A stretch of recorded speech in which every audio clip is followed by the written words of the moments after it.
Labą dieną. Sugalvojau padaryti video apie tai, kaip sekėsi keliauti iš Lietuvos į Kambodžą. Turėjau labai įdomią ir ilgą kelionę namo ir kažkaip pagalvojau, reikia pasidalinti. Beje, čia turiu kažkokias lytiniu būdu plintančią ligą, tai nekreipkite dėmesio. Anyway, pirma buvo skrydis į Lietuvą. Tai aš važiavau atostogų, parskridau beveik mėnesių, 4 savaitėm daugmaž. Skrydis iš Kambodžos į Koreją, į Olandiją ir tada į Lietuvą. Visas truko apie 42 valandas. Aš Olandijoje, ačiū Dievui, galėjau išeiti iš oro uosto ir tiesiog pasivaikščioti po Amsterdamą, pasiėmiau viešbutį ir tada galiausiai grįžau į Lietuvą. Nulis problemų, viskas čiki-piki. Ir pirmas dalykas, kuris man labai pasisekė, tai tą penktadienį, kai aš grįžau, tą penktadienį paskelbė, kad nuo pirmadienio reikės karantinuotis grįžus iš Olandijos. Tai aš spėjau realiai per 2 dienas. Lietuvoje atostogos nuostabios buvo, viską padariau, su visais susitikau, buvo, tenka grįžti namo, ar ne? Čia vėl tas pats skrydis, vėl Olandija, Koreja, Kambodža. Situacija Kambodžoje. Reikia turėti begalę dokumentų, kad tu galėtum skristi į Kambodžą. Ir pagrindinis turbūt dalykas, nuo ko prasideda tai įdomi kelionė, tai reikia koronaviruso testo rezultatų. Koronaviruso testo rezultatai turi būti 72 valandos iki atvykimo į Kambodžą. Tai aš jau rezultatą gavau Amsterdame, tai būdam. Išskrendu iš Lietuvos, mama apsiverkė, tai kaip ir turi būti viskas super. Na tai pasitarankau po Amsterdamą, pasivaikščiau, pasižiūriu dar į visokias gražias vietas, važiuoju link oro uosto, viskas čiki, pereinu vėl kontrolę pasų, sėdžiu, turėjau savo lapsių kartu su savim, įsijungiau kažkokį serialą pažiūrėti, gerai, boarding pradeda lėktuvą, neskubant, ko tenai skubėt, lėktuvas apytuštis, prieinu prie langelio ir man pasako, kad mano koronaviruso testas netinka. Tai pasirodo reikia, kad ant to lapo būtų parašas daktaro. Ir man pasakoma, kad aš negaliu boardinti šitą lėktuvą. O ką dabar daryt? Sumėgoti dabar oro uoste, ar kaip bus, ką daryt, kur mano bilietas namo skrist, ar čia Olandijai pabūt, niekas neaišku. Man pasiūlo, sako, nueikit į sveikatos centrą oro uoste. Kai nueinu į sveikatos centrą, parodau, koks tas mano koronaviruso testas. Sako, pagal reguliacijas visas turi būti daktaro parašas. Tai sako, tu man gali atsiųsti e-mailą, aš sako, atsispausdinsiu ir pasirašysiu tam. Tai jeigu šitą būčiau žinojęs, reiškia, aš pats galėjau pasirašyti ir niekas nebūtų supratę. Bet patarimas visiems turi būti parašas ant jūsų koronaviruso testo. Ką toliau daryti? Kur mano fucking lagaminas? Einu link lagaminų, turiu eiti tą skyrių, kur Lost and Found. Pasakau, kad toks ir toks esu žioplys, čia mano tas papiriukas, atiduoda man lagaminą, pačio paskutinio belto, jau sukinėjasi vienintelis lagaminas. Užsibukinu hotelį, važiuoju su traukiniu, po to važiuoju su metro, surašau e-mailus HR-ui, visokiam personalui, kuris gali padėti. Man reikia darytis naują testą. Stringam Olandijai 4 dienas. Visai smagiai, aišku, praleidau laiką Olandijai, nėra blogiausia šalis, kurioje galėjau strikti. Pats blogiausias variantas turbūt būtų buvęs Korėjai strikt, arba atskristi į Kambodžą ir tenais pasakytų, kad sukis atgal ir važiuoju. Paturistavau, padirbau, pasportavau, skaniai pavalgiau, liuks, Olandija, super fine. Pasidariau testą paskutinę dieną ir kas gerai buvo, kad tą pačią dieną, kai pasidariau, vakare jau pasakė rezultatus. Aišku, testas kainavo gerokai brangiau negu Lietuvoje, 150 €. Atvažiuoju galiausiai į oro uostą, pats jau klausiu visų, kai mane čekina ir mano bagažą čekina. Ir tikrai viskas gerai. Galiausiai tai kažkokia moteris, kuris supranta šitus dalykus. Jinai turi visą sąrašą dokumentų, kuriuos man reikia turėti. Aš jau viską atsispausdinęs, po 2 kopijas turiu. Nedaug dievą kažkurią prarasiu, ar sudėks, ar pats geras, ar dar kažką. Gerai, viską turiu, viską patikrinam, per sąrašiuką praeinam. Liuks. Viskas vietoj, viskas gerai, važiuojam toliau. Jau prieš boardingą jau mindžiukuoju aplink tos geitus, ar tikrai mane eiliais. Pats pirmas bandau boardintis, skrendu. Jeigu dabar, pavyzdžiui, tarp kontinentiniais skrydžiais skrendi, tai jie tušti labai būna. Aš vienas sėdėjau, tai aš tiesiog visą eilę sau turėjau. Ir maždaug, nežinau, skrydyje buvo gal 50 žmonių kažkas tokio. Gerai, skrydis, vakarienė, pavalgau, išsitiečiu per tą savo visą gultą, susirenku iš visur pagalės, kad būtų patogiau. Ir tai buvo nuostabiausias skrydis mano gyvenime, nes skrydis šiaip apie 10-11 valandų. Aš pavalgau vakarienę, padedu galvą, užmiegu, atsikeliu, pusryčiai ir mes to įleisime. Net ta turbulencija, tai tiesiog kaip lopšiai pasibavo, tai dar geriau bėgojasi. Praėjo viskas normaliai, jam labai gražus oro uostas yra su robotais. Susitikau kolegas, kurie irgi taip pat gavosi, kad to pačiu skrydžiu iš Korėjos į Kambodžą skrido. Skrendam galiausiai į savo fucking Kambodžą. Mus pasitinka Kambodžos procedūros. Kas yra tragedija. Išlipam iš to lėktuvo, visi aišku turim dėvėti kaukės ir skrydžio metu aišku turėjom dėvėti visada kaukės.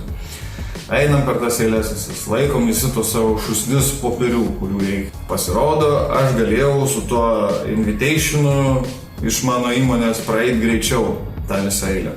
Niekas nepaaiškino, niekas nežinojo, niekam neįdomu. Bet svarbu žinot vėliau tą faktą. Gal kada vėl pasklaidysiu ir vėl šitą debilišką tvarką bus. Pas mano COVID testus, mano draudimus, visą kitą, viskas gerai. Sekantis langelis, prie kurio prieinam, tai yra langelis, kur reikia susimokėti depozitą. Depozitas yra $2000.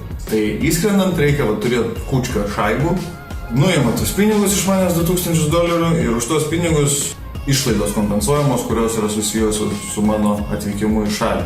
Tai yra viešbutis, tai yra transportas iki viešbučio, maitinimas ir COVID testai.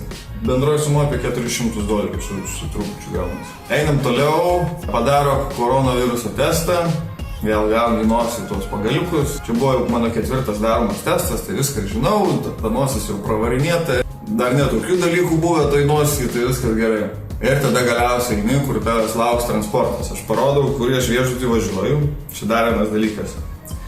Atskrendant į šalį, turi būti užsibukinęs viešbutį ir turi turėti confirmation, kurį tu viešbutį skrendi. Kol negausi atsakymo, tol tu negali išeiti iš to specialaus viešbučio. Yra dabar keletas variantų.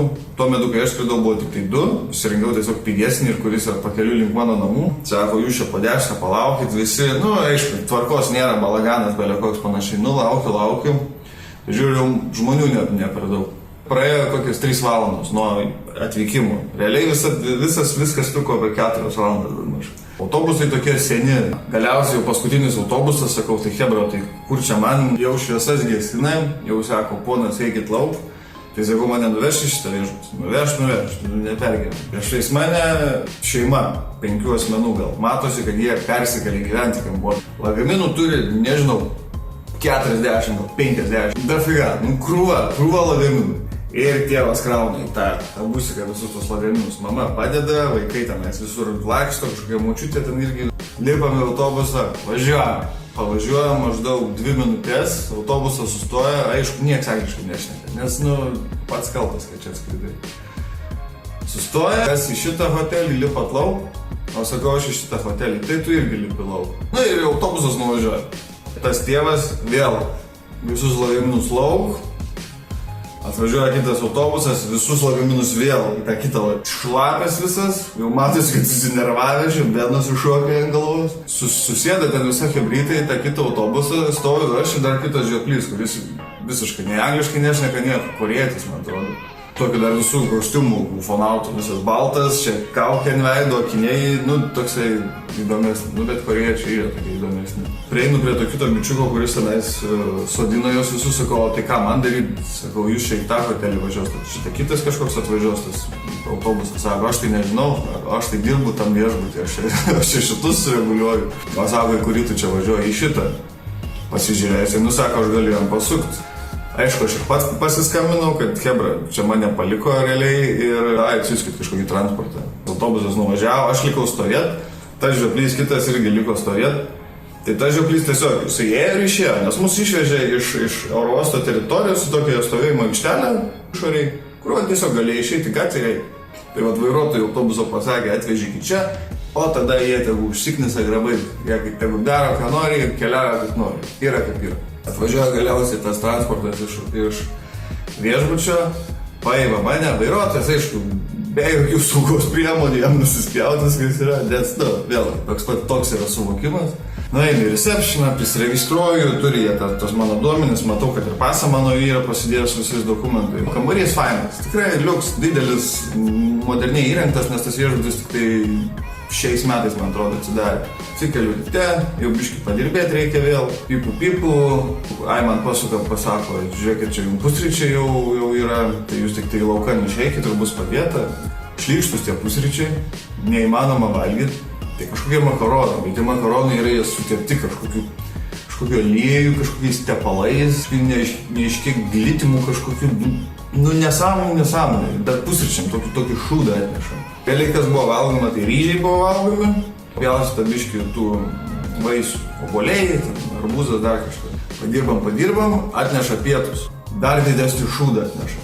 Kažkokia mėsa neaiškia, vėl su kažkokiom daržovėm neaiškiom, vėl kažkoks glitimas, kažkokia masė. Nuoširdžiai yra nevalgomas šūdas. Nieko nepagalvojau, kad pasimti kažką paužkasti. Visus šokoladukus Korėjų suvalgiau ir likau be nieko.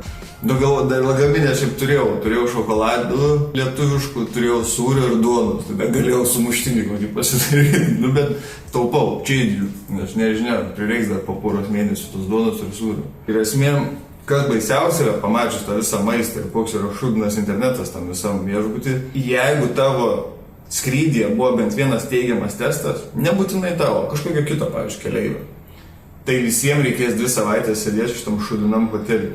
Ateina vakarienė, vėl tragedija, pat į pašarą, kur kiaulėm irgi duoda, srutų. Reikia užsisakyti gal maistą, paskambinu į apačią, jeigu aš galiu užsisakyti maistą iš išorės. Ne, mūsų politika tokia ir tokia. Einu į apačią, prieinu prie to receptioną, žiūrėk, labai neskanus yra jūsų maistas, aš norėčiau užsisakyti iš išorės. Man atveš, jums čia, jūs užneškit, man viskas bus gerai. Nežinokit, mūsų politika tokia. Galvoju tiek to.